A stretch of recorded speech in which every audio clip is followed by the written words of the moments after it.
This is the moment that triggered an international solidarity campaign. Palestinian TV news cameraman Muath Amarneh blinded in one eye while filming a protest near Hebron last Friday. His colleagues blame Israeli gunfire.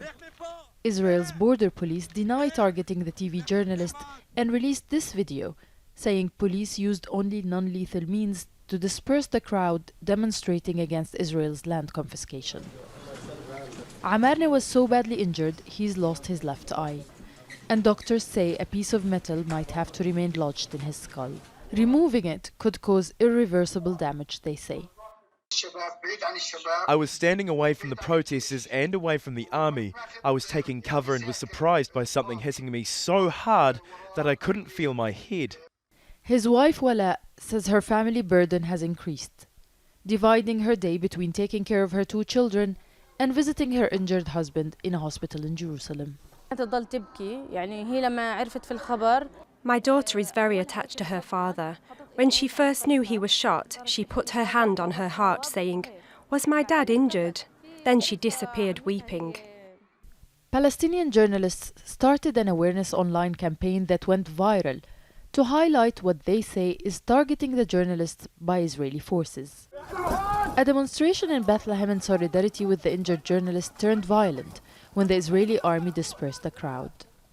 Protests are a regular event and can happen anywhere in the occupied territory.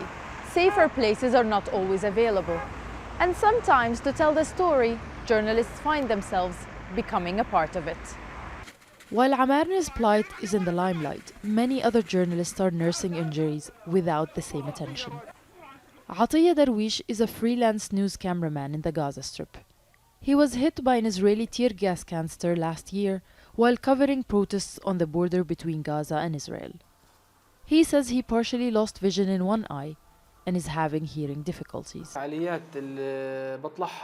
As a journalist, I can't cover the same events anymore. I can't afford being in crowded places like funerals. I have platinum implants in my face and any heat could affect me. The Palestinian Journalists Syndicate says more than 100 journalists have been wounded in attacks by Israeli forces so far this year. Nida Ibrahim, Al Jazeera, the occupied West Bank.